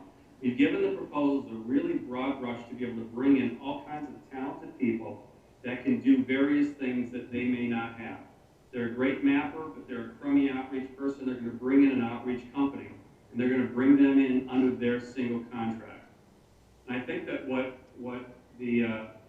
there may be some anomalies that will come up where someone chooses to not choose to go with a prime, and they want to submit sole and separately. Our view of this would be, once those are received, how they would be cataloged, because they can certainly not be scored, because they would all score at the bottom of the list. And I don't think that is the intent of 3 of the 5 commissioners, to summarily dismiss those that do not fully comply. Is that correct? Sounds accurate to me. Thank you. And when is this supposed to be So prepared by? What? The sooner that you can give us a quick outline and have it distributed through Mr. Bladine, the better. So it's not for a meeting. And just to add to what Mr. Sturt said, on the capacity of offerer, for instance, I do think that it warrants, completeness is a criteria that's, something we could rate on. Because I think there's definite advantage to having somebody who can manage this all from an administrative standpoint, as he said earlier. So I think that, somebody, who does come forward with the whole enchilada, as Mr. Herrera said, that, more power to them. That's great, because it does mean less administrative burden for all of us. So to me, that's a criteria, a sub-criteria that could be considered under capacity of offer, and I just throw that out. Madam Chair, Mr. Freeman. just dealing with what we have in front of us, the RFP that's been issued, and the concerns raised by ADOA, we could develop the evaluation criteria today for our use in evaluating the responses. And of course, the responses we're going to get, based on the way the RFP is written, have to be comprehensive. And if someone wants to give us a response, which they can, they're legally able to do, that focuses on one particular area, they're going to get a lower score. They're going to be, as Commissioner Sturt said, near the bottom of the list. But that doesn't mean if we could still contract with them later, if one, we get no responses that really adequately respond to our RFP, or 2, we get a response that pretty much responds to most, and we think we do want to hire them as quote-unquote the general, but we could still go and subsequently hire this other contractor to fill a particular niche. We could do all that today or later this afternoon, I think, without having to take any action, and move forward with evaluating the responses when they come in on June 9th. I agree. That sounds good. Cool. So do we want to recess until 4? Mr. Herrera is probably, I think he's maybe already gone. He's gone, yeah. His meeting's at 11:30. Okay. So what are people's schedules like this afternoon? It sounded like Mr. Herrera could be back at 12:30, but I have to be at something at 1:30, so I'm happy to meet for a short period if that's what everybody wants to do. But otherwise, would 3:30 work for people? Works for me. Does it work for Ms. Clark? I can make it work, but I have to leave by 5 today. Apologize, but. Thank you. Good by me. Well, I'm supposed to be in bed.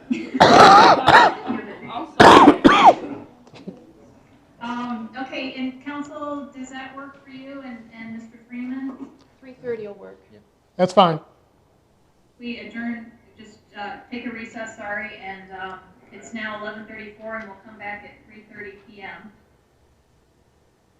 I think we should make that subject to getting confirmation that Mr. Herrera is available. Okay, subject to confirmation that Mr. Herrera is available at 3:30, which we'll find out by 12:30 or at 12:30. And was the motion and second withdrawn? Or should we do that, just to clean up the record? Yeah, Yes. I'll withdraw the motion. Great. Okay, it's 11:35, so we'll take a recess for 4 hours till 3:30. I thank everyone for your time and see you this afternoon. Well, Item 2, which is discussion and consideration of confidential documents associated with the mapping consultant RFPs. I think we've had an extensive discussion already, but I know there's still some outstanding issues that we need to get through today. And I should remind everyone that we have a hard stop at 5 p.m. because I think Jean Clark needs to be somewhere, and she's part and parcel to this discussion. So we want to be mindful to be as efficient as we can in our discussion this afternoon. So with that, I mean, I would entertain a motion to go into executive session so that we could discuss the evaluation criteria further, because there are some aspects to it that are confidential until this gets decided, especially the scoring. And Madam Chair, see what people say. Mr. Sturz? before we exit into executive session, I want to first talk about how where we left off, and the reason that we would need to enter into executive session. Well, I would, and I welcome others to chime in after I give my recap of it, but my take is, as you pointed out before the executive session, a majority of the commissioners has indicated an interest in accepting partial bid responses so that we can at least get an inventory of everybody who sent something in. And actually, during our time away, I was noticing within the RFP itself, under number of types of awards, it outlines that the state reserves the right to make multiple awards or to award a contract by individual line items or alternatives, by group of line items or alternatives, or to make an aggregate award or regional awards, whichever is most advantageous to the state. And so it seems like this RFP is set up so that were we to decide as a commission that there was a good, compelling reason to award a piece of this particular RFP to a certain responder because of their outstanding expertise, that we could do that. So it seems like accepting partial responses to the RFP is something that not only a majority of the commission thought was how we were proceeding, but it's also possible for us to do this based upon the award structure as outlined in the RFP. So, and I would think that the evaluation criteria, if we could have a discussion about that, and I think, I'm hoping that Jean Clark, during our recess, has been able to come up with maybe some path forward for us to consider on evaluation criteria, or other commissioners may have also come up with some ideas. But I'm hopeful that by having that discussion and that we could actually maybe then all feel, like, yes, this makes sense, and it allows for a consistent evaluation, whether the person is a prime contractor, full meal deal type approach of a response, or somebody who's just partially responding. I don't have the answers right now because I'm hoping that we can have that discussion in executive session. Madam Chair, we don't have to go to executive session to have this question answered. Is Ms. Clark available? Yes. What section and subsection are you reading from, Madam Chair? Well, I hate, this is awful because what I have is the, I don't think this is the actual final RFP, but on my version, it was one of the close to final ones, and it's page 12, item 6.1, which is under uniform instructions. So under the uniform instructions, Ms. Clark, under item number 6.1, there's a boilerplate, which I'm sure that you're completely aware of. Could you describe in layman's terms what the purpose of that clause is in this, in a typical RFP?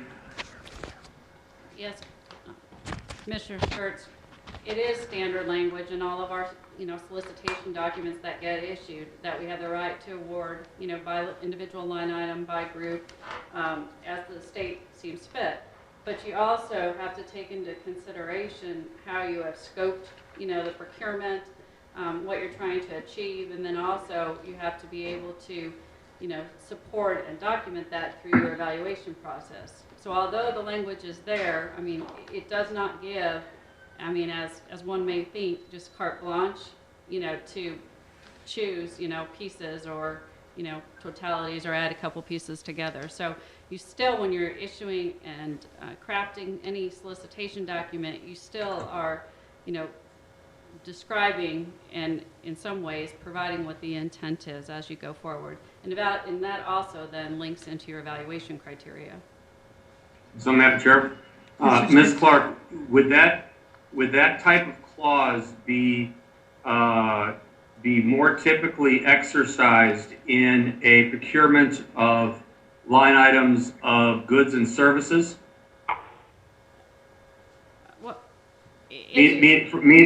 Meaning, if this was an RFP that was going out that said, I want to buy a bunch of refrigerators and a bunch of dishwashers, and I've got two bidders that come in, and one guy has got low bid on dishwashers and one guy's got low bid on refrigerators, is that not the more general intent of that clause? That's usually when it's applied, yes. Thank you. Madam Chair, Ms. Clark, the only reason that several of us agreed to this RFP is because we were assured by the State Procurement Office that we could accept partial bids. I would move we go into executive session for the purpose of discussing these confidential documents. I second that. Is there a second? I second that. Any discussion? Yes, there's continuing discussion. One, we have not determined whether or not we answered the questions that we had at the end of our morning. Second, I didn't think that there was a question whether or not there was going to be an acceptance of all proposals, whether or not they were inclusive of all information or not. And I don't want to go into executive session with the belief that we're going to create some sort of a scoring mechanism that's going to give scoring to partial submittals, other than what would be scored for complete submittals. And there's no reason, if we exclude numeric, and I'll ask this of both counsel, if we exclude numeric, is there any reason why this can't be discussed in public session?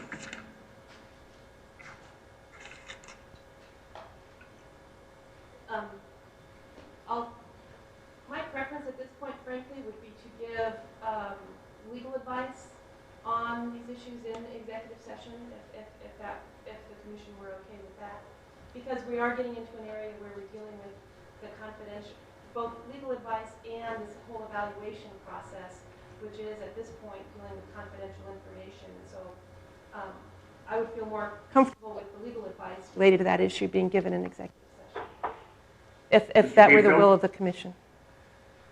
Yeah, I agree with Mary. I think we should discuss these matters in executive session. Now having said that, Madam Chair, Commissioner Sturts, the commission is always able to discuss matters in open session if it so deems appropriate, except if the matter relates to an area that's deemed confidential by law. But this one, because we're talking about the confidential process by which bidders bid, and the evaluation criteria upon which they are to be judged, I think at this point it probably does make sense to discuss these matters in executive session and to receive any advice that Mary and I may need in executive session. So the only reason of going to executive session would be if there was any, would be anything that would give preference or give any benefit to any one or more of the bidders. Is that correct? Madam Chair, I believe we were just advised by council that it makes sense to go into executive session for legal advice also. So you're saying going into, so you're saying that asking our general counsel whether or not it makes sense for what the parameters for going into executive session requires us going into executive session requires legal advice?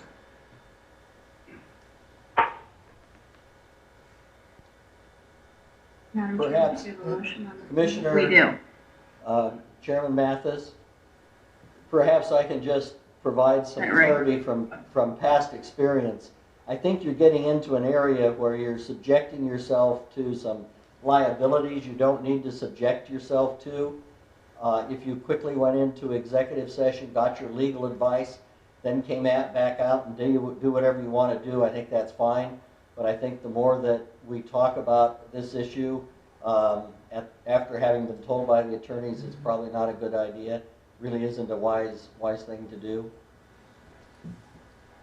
Madam Chair? Mr. Sturts? Then to exit into executive session at this time would be acceptable to to understand legal advice. But I don't want to, I will vote against going into executive session if it is to discuss anything other than legal advice.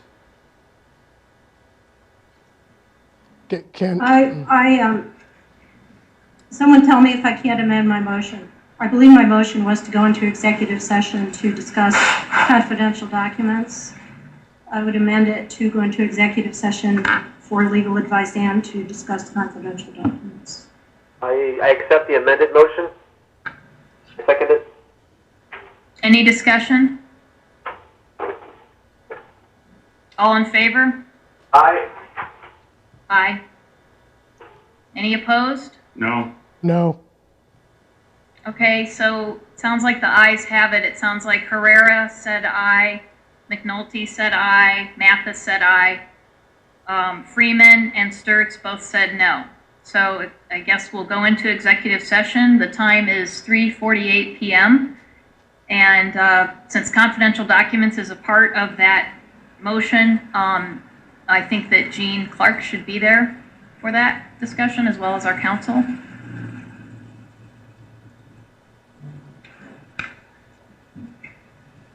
Could I So do you, the rest of you to leave, and we will come and, if you want to wait in the lobby of ADQ, we'll come over there.